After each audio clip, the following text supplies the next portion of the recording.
ശ്രീ അരുൺ, സുരേഷ് ഗോപിനെ ഞാൻ വളരെ ആത്മാർത്ഥമായി കേരളത്തിൽ ജയിക്കണമെന്ന് ആഗ്രഹിച്ച ഒരാൾ സുരേഷ് ഗോപിയാണ്. വളരെ ആത്മാർത്ഥമായിട്ട്. കാരണം ഞാനും അദ്ദേഹം തമ്മിൽ വളരെ ആത്മാർത്ഥമായ ഒരു ബന്ധം ഉണ്ട്.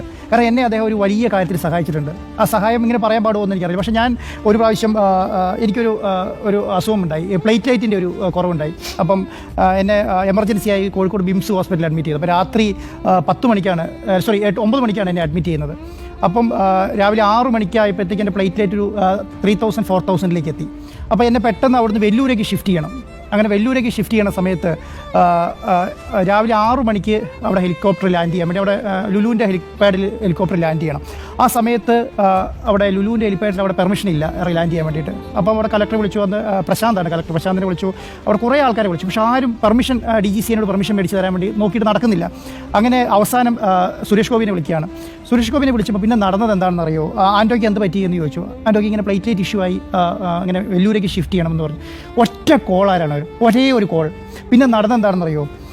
ഞാൻ അവിടെ ഹെലികോപ്റ്റർ 6:20 ഹെലികോപ്റ്റർ ലാൻഡ് ചെയ്യുന്നു, എന്നെ അവിടുന്ന് പിക്ക് ചെയ്യുന്നു, വെല്ലൂർ കൊണ്ടുവന്നു. അങ്ങനെ ഇവിടുന്ന് ഹെലികോപ്റ്റർ ടേക്ക് ഓഫ് ചെയ്ത് കഴിഞ്ഞപ്പോൾ ഇത് വെല്ലൂർ പിന്നെ സ്കൂൾ ഗ്രൗണ്ടിലാണ് ഇറങ്ങേണ്ടത്. അവിടെ അന്ന് എൻ്റെ ഒരു സമയദോഷമായിരിക്കാം, അന്ന് അവിടെ തമിഴ്നാട് ഗവർണർ ഇറങ്ങുകയാണ് അവിടെ ലാൻഡിങ്. അപ്പോൾ ഞാനവിടെ ഇറങ്ങുന്ന സമയം എന്ന് പറയുന്നത് 9 മണിയാണ്. 9 മണിക്ക് തമിഴ്നാട് ഗവർണർ അവിടെ ഇറങ്ങാൻ പോവുകയാണ്. വേറെ നിവൃത്തിയില്ല. അന്ന് സുരേഷ് ഗോപി ചെയ്തൊരു കാര്യം അറിയോ?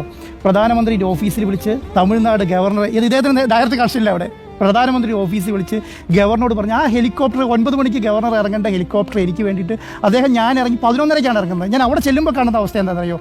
അതുമാത്രമല്ല, വെല്ലൂർ കളക്ടറെ വിളിച്ച് അവിടുത്തെ റോഡ് ക്ലിയർ ചെയ്ത് എന്നെ എനിക്കൊരു 15 മിനിറ്റ് കൊണ്ട് എവിടെ എത്തിച്ചു എന്നറിയാം നിങ്ങൾക്ക്? വെല്ലൂർ ഹോസ്പിറ്റലിൽ എത്തിച്ചു. അവിടെ ചെല്ലുമ്പോൾ അവിടെ മീന എന്ന് പറഞ്ഞ അവിടുത്തെ പിന്നെ ഒരു PROനെ അറേഞ്ച് ചെയ്ത് നിർത്തി. അപ്പോൾ ഞാൻ അവിടെ ചെല്ലുമ്പോൾ എനിക്കൊരു ഹാഫ് ബോധമുള്ള സമയമാണ്. അപ്പം അവിടെ ചെല്ലുന്ന സമയത്ത് വാഹനം ഒക്കെ ആയിട്ട് ഈ മീനിയും ഈ ഡോക്ടർമാരെല്ലാം പുറത്ത് വെയിറ്റ് ചെയ്യുകയാണ്. എനിക്ക് തോന്നുന്നു 9 ദിവസം ഞാൻ അവിടെ കിടന്നു. എൻ്റെ പ്ലേറ്റ്ലേറ്റ് ഇഷ്യൂ, എനിക്ക് ഫുഡ് പോയിസൺ അടിച്ചതാണ്. ഫുഡ് പോയിസൺ അടിച്ച് പ്ലേറ്റ്ലേറ്റ്, ഞാൻ തിരുവനന്തപുരത്ത് ഒരു ഫുഡ് കഴിച്ച് ഞാൻ കോഴിക്കോട് വന്നപ്പോഴത്തേക്കും പ്ലേറ്റ്ലേറ്റ് ഇഷ്യൂ ആയതാണ്. അങ്ങനെ എനിക്ക് ഇത് ഞാൻ സത്യമായിട്ട് പറയുകയാണ്, ഇത് സുരേഷ് ഗോപി ആൻറ്റോ എന്നുള്ള വ്യക്തിയിൽ നിന്നും ഒരു കാര്യം കിട്ടുമെന്ന് വിചാരിച്ച് നടന്നതല്ല. ഞാനും അദ്ദേഹവും തമ്മിൽ എനിക്ക് തോന്നുന്നു 13 വർഷത്തെ ബന്ധമുണ്ട്. 13 വർഷത്തെ ബന്ധം. അപ്പം ഞാൻ ആൻറ്റോൻ്റെ അടുത്ത് നിന്ന് എന്തെങ്കിലും അദ്ദേഹത്തിന് നേടിയെടുക്കാൻ പറ്റില്ല. ഇതാണ് സുരേഷ് ഗോപി എന്ന് പറയുന്നത്. ജനങ്ങളുടെ അടുത്ത് കഴിഞ്ഞാൽ അദ്ദേഹത്തിന് ആരെന്ത് നേട്ടം കിട്ടുമെന്നോ അങ്ങനെയുള്ള ഒരു കാര്യം നോക്കിയിട്ടല്ല സുരേഷ് ഗോപി ഒരു കാര്യം ചെയ്തു കൊടുക്കും. ഒരു കാര്യം നോക്കിയിട്ടല്ല. ഞാനതുകൊണ്ട് എന്ത് സംഭവിച്ചെന്ന് പറഞ്ഞാൽ കറക്റ്റായിട്ട് ഇത് ഫോളോ ചെയ്തിട്ടുണ്ടായിരുന്നു. സുരേഷ് ഗോപി തൃശ്ശൂരിൽ ജയിക്കുമോ, കാരണം എനിക്കത് ടെൻഷനായിരുന്നു. പ്രത്യേകിച്ച് ഈ സ്ഥാപനം തുടങ്ങിയതിന് ശേഷം സുരേഷ് ഗോപി അവിടെ മത്സരിക്കാനും കൂടെ വന്നു കഴിഞ്ഞപ്പോൾ എനിക്ക് വളരെ ടെൻഷനായിരുന്നു. ഇദ്ദേഹം ജയിക്കുമോ തോക്കുമോ എന്നുള്ള കാര്യത്തിനകത്ത് വളരെ ടെൻഷനായിരുന്നു. കാരണം മാധ്യമ പ്രവർത്തകരുടെ അറ്റാക്കുകളും കാര്യങ്ങളൊക്കെ റിപ്പോർട്ടർ TV ആയിട്ട് വരെ വന്നപ്പോഴും ഞാൻ വളരെയധികം ടെൻഷൻ അടിച്ച ഒരാളാണ് സുരേഷ് ഗോപി എന്ന് പറയുന്നത്. പക്ഷേ ഒരു കാര്യം ഞാൻ അതിൽ മനസ്സിലാക്കിയത്, അന്നേരം ഞാനതുകൊണ്ട് പറഞ്ഞതാണ്. ഞാനതുകൊണ്ട് അവിടെയുള്ള സഭയുള്ള ആൾക്കാരുമായിട്ടും പിതാക്കന്മാരുമായിട്ടും ഒക്കെ ഞാൻ വ്യക്തമായിട്ട് സംസാരിക്കാറുണ്ടായിരുന്നു എന്താണ് സുരേഷ് ഗോപി. അതുകൊണ്ടാണ് ഞാൻ ഇന്നലെ കറക്റ്റായിട്ട് പറയുന്നത് സുരേഷ് ഗോപി അവിടെ എന്തായാലും ഒരു 40,000 45,000 വോട്ടിന് ജയിക്കും എന്നുള്ളത്. അതിൻ്റെ ഏറ്റവും വലിയ കാര്യം എന്ന് പറയുന്നത് അവിടെ വരുന്നതാണ്. ഇന്നലെ ഞാനത് കറക്റ്റായിട്ട് പഠിച്ചതുകൊണ്ട് ഞാൻ പറഞ്ഞതാണ്, അല്ലാതെ ഞാൻ വെറുതെ ആകാശത്തിനടുത്ത് പറഞ്ഞതല്ല. കാരണം കഴിഞ്ഞ പ്രാവശ്യം അവിടെ സുരേഷ് ഗോപിക്ക് കിട്ടിയ വോട്ട് എന്ന് പറയുന്നത് 28.19%. ഇപ്രാവശ്യം എത്രയായി? 37.8%, 9.61%. അപ്പം അത് 2 സ്ഥലത്തു നിന്നാണ് നമുക്ക് കിട്ടിയത്. ഒന്ന് എവിടെ നിന്നാണ്? Christian vote, 2 coastal belt vote. ഈ 2 വോട്ടും വന്നു. അഡീഷണലായിട്ട് 75,000 വോട്ടോളും കൂടെ അവിടെ പുതുതായിട്ട് ചേർത്തിട്ടുണ്ട്. അത് അവിടെ അദ്ദേഹത്തിന് മാർജിനുമായി. കാരണം 1 ലക്ഷത്തി കഴിഞ്ഞ പ്രാവശ്യം കിട്ടിയതിനേക്കാളും 1,20,000 വോട്ട് കൂടുതൽ കിട്ടിയാൽ മാത്രമേ സുരേഷ് ഗോപിക്ക് അവിടെ ജയിക്കാൻ പറ്റുള്ളൂ. പക്ഷേ അതെന്തായി?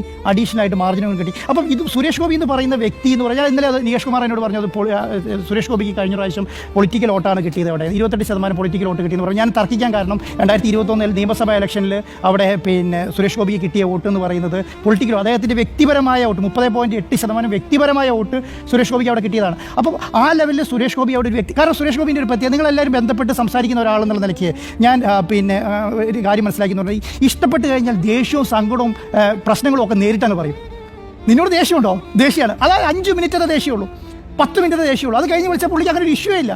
കാരണം അത് തൃശ്ശൂരിലെ ജനങ്ങൾക്ക് മനസ്സിലായി എന്നുള്ളതാണ്. അപ്പം ഞാൻ എപ്പോഴും ശ്രദ്ധിക്കുന്ന ഒരു കാര്യം, സുരേഷ് ഗോപി ഒരിക്കലും തൃശ്ശൂർ മണ്ഡലത്തിന് വേണ്ടിയിട്ട് ഒന്നും ചെയ്തിട്ടില്ല.